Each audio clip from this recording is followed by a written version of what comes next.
tahu. Only artinya adalah hanya. Nah, jadi di sini kita punya sinonim. Merely artinya only. Distinction, perbedaan. Kata perbedaan juga punya kata yang sinonimnya di dalam bahasa Inggris. Perbedaan bisa pakai kata difference, ya. Oke, ini sama perbedaan. Nah, kita udah tahu kosakatanya. Sekarang yuk kita coba terapkan kosakata ini di dalam kalimat. Jadi cara belajarnya kalau menurut Kak Ari paling enak kayak gitu. Kata yang sulit cari dulu, baru dihafalkan, terus kita lihat dalam paragrafnya gimana sih aplikasinya, ya. Oke, nah di sini kita menjumpai satu paragraf. Tadi langkah pertama bagaimana cara mencari main idea dalam sebuah paragraf adalah mencermati dulu kalimat pertamanya, wajib ngeh gitu ya. Oke, setidaknya kalimat pertama harus paham. Sekarang kita akan artikan. Di dalam filosofinya John Dewey, nah ini ngartinya sharp distinction adalah perbedaan yang tajam is made, dibuat di antara kecerdasan dan pemikiran. Oke, ingat ya. Jadi John Dewey dalam karya filosofinya membuat perbedaan yang tajam antara kecerdasan dan pemikiran.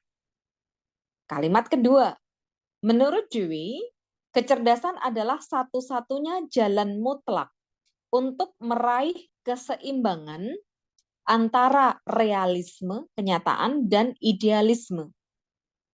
Antara praktek dan kebijaksanaan hidup. Lanjut. Kecerdasan melibatkan interaksi dengan hal-hal yang lain dan mengetahuinya. Sedangkan, nah di sini ada kata while, ini artinya adalah sedangkan. Ini tadi terlewat ya, padahal ini kata penting. Sedangkan pemikiran ini sebenarnya semata-mata adalah tindakan dari sebuah pengamat.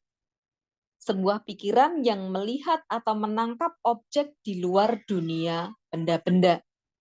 Dengan pemikiran, a level of mental certainty. Jadi sebuah tingkatan dari kepastian mental atau itu bisa diraih, tetapi melalui kecerdasan yang mengontrol intelligence. Oke. Jadi melalui kecerdasan, kontrol itu is taken of event. Jadi terjadi gitu ya, yang membentuk kehidupan seseorang. Nah, maka jawabannya apa sekarang? Kak Ari udah menerjemahkan dari kalimat pertama sampai kalimat terakhir. Nah, jawabannya apa? Oke, ada yang sudah menjawab jawabannya A. Yang lain bagaimana? Apakah sepakat dengan jawaban A? Ada 2 orang menjawab A. Oke. 3, 4. Oke, benar. Apakah yakin semuanya kompak menjawab A? Ini yang disebut salahnya jamaah bareng-bareng ini ya. Oh, ada yang beda nih. Ada yang jawabnya D. Ada yang jawabnya C. Oke, tapi mayoritas jawabnya, wah ini lengkap sekali. A, B, C, D ada yang milih ya. Yang E ada yang milih enggak? Enggak.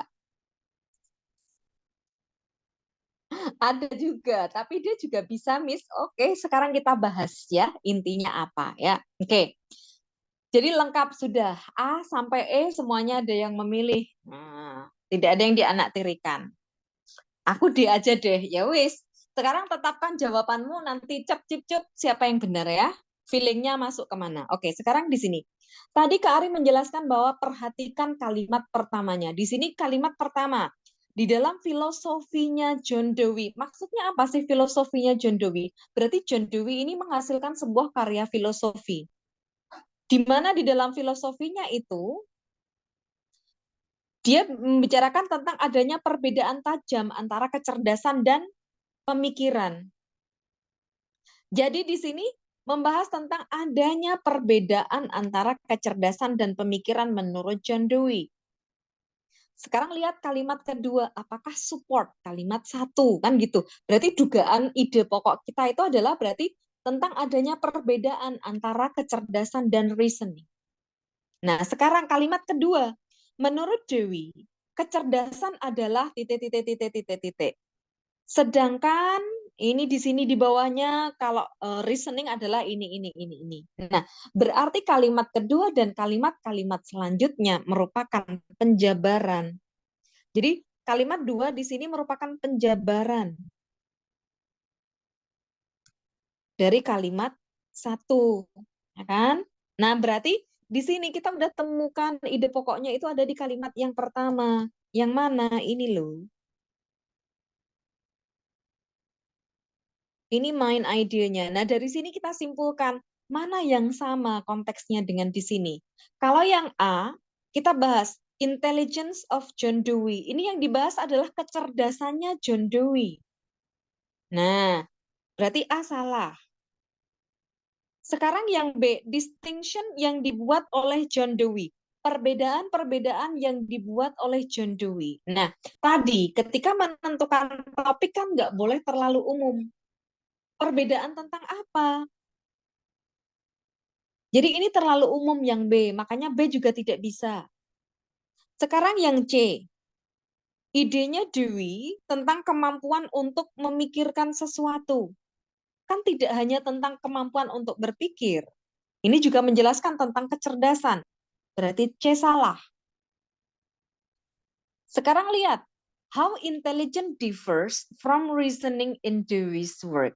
Nah, Dewey's work. Work ini artinya adalah satu, karya. Bisa juga diartikan kerja. Nah, dalam konteks ini lebih pas ketika diartikan karya. Jadi dalam karyanya John Dewey dalam hal apa? Filosofi. In the philosophy of John Dewey.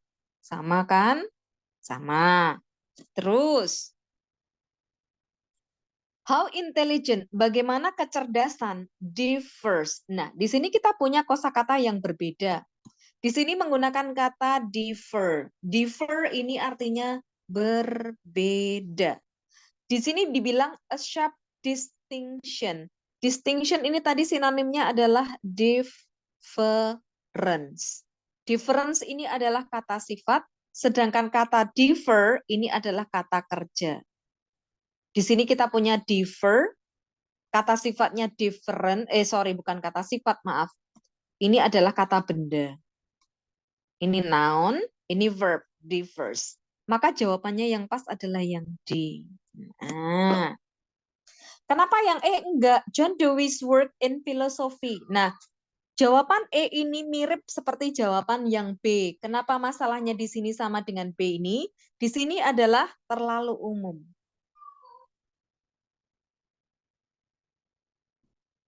Gitu ya. Oke, yang jawab D banyak juga tadi. Alhamdulillah. Yang masih salah nggak apa-apa. Oke, ada yang mau SS tadi sudah. Nih ada yang sudah bantu SS-nya. Oke, ambil dari sini aja ya. Lanjut yuk. Nomor 1 masih salah, nggak apa-apa. Nah, sekarang kita lihat. Iya, ini terlalu umum. Jadi tentang karyanya John Dewey dalam filosofi itu apa? Sementara di dalam paragraf ini hanya membicarakan perbedaan antara kecerdasan dan reasoning. Ya, oke, sip. Yuk, yang masih salah kita usahakan benar di soal berikutnya. Ya. Sekarang bagaimana kalau yang kita hadapi ini namanya passage atau teks. Jadi yang belum familiar dengan kata passage, ini sama passage atau teks, ini artinya adalah bacaan. Di buku The King juga sudah ada, baca dan cermati paragraf 1. Nah, kenapa paragraf 1? Nah, ibaratnya kan kalau tadi di dalam bentuk paragraf, yang kita cermati adalah kalimat pertama. Nah, kalau sebuah teks bentuknya ada beberapa paragraf, maka paragraf 1 dulu yang dicermati.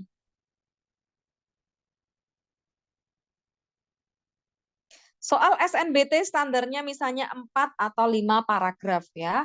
Nah, di sini paragraf 1, paragraf 2, paragraf 3, paragraf 4, paragraf 5. Maka ya langkah yang pertama adalah baca dan cermati paragraf 1. Fokus di bagian awal atau akhir. Kenapa? Kadang-kadang ide pokoknya itu kan enggak di awal tetapi di akhir paragraf 1. Jadi di awal paragraf 1 ada intro. Baru intro terus masuk ke intinya.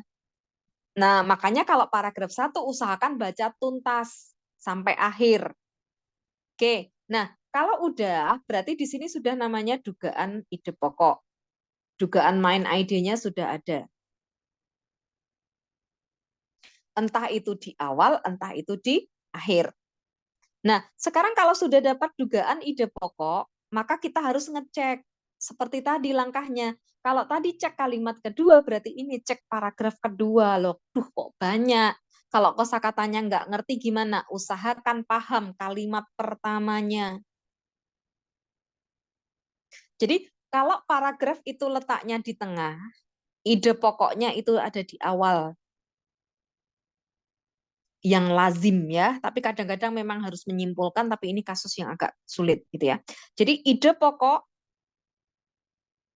ada di awal paragraf.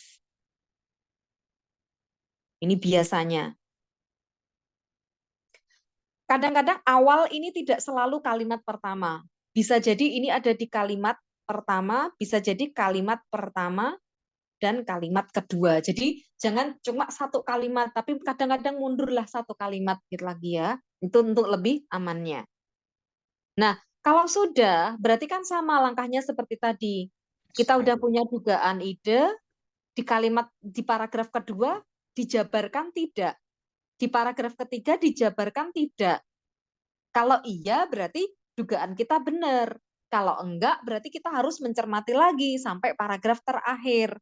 Nah, untuk paragraf terakhir itu cermatinya bagian awal dan akhir juga. Jadi perlakuan untuk paragraf pertama sama paragraf terakhir itu sama treatmentnya. Jadi secara utuh dicermati. Kenapa? Kadang-kadang di paragraf terakhir ini kita akan menemukan yang namanya kesimpulan. Atau bisa juga adanya yang namanya konsep reiteration. Menegaskan ide pokok. Nah, jadi paragraf terakhir lebih baik juga dicermati. Nah, kalau udah disimpulkan. Nah, yang poin kelima sama. Hati-hati dengan kosakata yang sama. Udah, yuk langsung. Sekarang kita coba. Nah, ini juga ada di dalam buku The King sebetulnya ya. Kalau nggak salah sih. Lupa ini. Kita mulai dengan kata yang pertama. Apa artinya continuously? Yuk. Oke, sip. Continuously artinya adalah terus-menerus. Kata yang kedua ada kata certain. Apa itu certain? Yakin, tertentu. Oke. Dalam teks-teks lebih sering artinya ini adalah tertentu. Meskipun ada kata yang lain artinya yakin. Jadi satu kata bisa punya banyak arti ya. Oke, lanjut dengan kata convert. Pasti convert? Ya, betul sekali. Mengubah. Sering kan kalian convert sebuah file ke misalnya dari bentuk DOCX menjadi ke PDF gitu ya, mengubah. Nah, ini punya yang namanya sinonim. Ada yang tahu sinonimnya ini dulu? Convert, yang artinya mengubah, ini punya sinonim. Apa aja sih sinonimnya? Kita perlu tahu. Oke, satu change. Apalagi sinonimnya? Huruf kedua T. Huruf pertamanya T, ada yang tahu?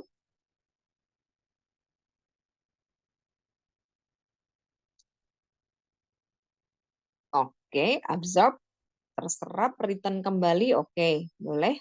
Terserap. Return artinya kembali. Transform, betul sekali. Jadi yang namanya convert itu bisa bersinonim dengan change, bisa bersinonim dengan transform. Bisa juga pakai kata yang lain, namanya kata ini, alter. Oke, during artinya selama, betul.